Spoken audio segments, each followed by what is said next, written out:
हल्दी घाटी का युद्ध समाप्त हो चुका था, लेकिन महाराणा प्रताप की लड़ाई अभी खत्म नहीं हुई थी। वे जानते थे कि पराजय केवल एक पल का परिणाम होती है, पर आत्मसम्मान और स्वतंत्रता सदा के लिए होती है।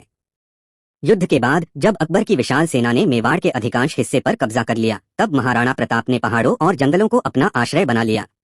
वे अपने परिवार और सच्चे सैनिकों के साथ कठिन जीवन जीने लगे। प्रताप ने घास की रोटियां खाईं, पत्तों से बनी थालियों में खाना परोसा और अपने पुत्र अमर सिंह को कठिनाइयों में भी साहस का पाठ पढ़ाया।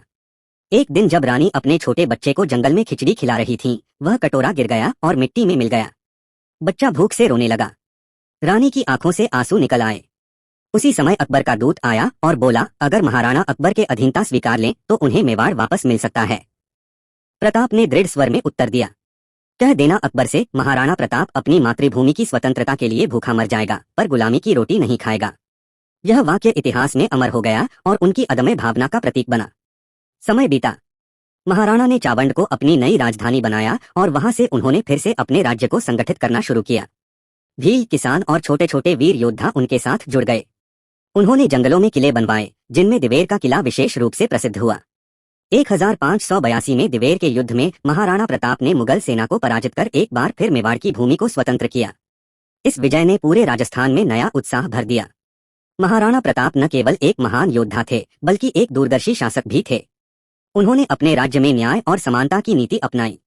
उनके लिए सभी प्रजा समान थी, चाहे राजपूत हो या भील। यही कारण था कि भील जाति के लोग उन्हें अपना राजा कहकर पूजते थे। महाराणा प्रताप का सबसे वफादार साथी था उनका घोड़ा चेतक। हल्दी घाटी के युद्ध में चेतक ने अपने स्वामी को मृत्यु के मुंह से बचाया। जब चेतक घायल हुआ, तब भी वह प्रताप को सुरक्षित स्थान तक ले गया और अंतिम सांस ली।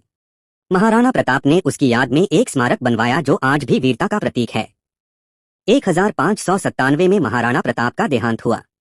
उन्होंने अपने पुत्र अमर सिंह को यही सिखाया कि राजा का कर्तव्य प्रजा के सम्मान और स्वतंत्रता की रक्षा करना है। वे कभी किसी के आगे नहीं झुके और उनका जीवन त्याग, पराक्रम और आत्मसम्मान का आदर्श बन गया। आज भी महाराणा प्रताप भारत के सबसे महान स्वतंत्रता सेनानियों में गिने जाते हैं।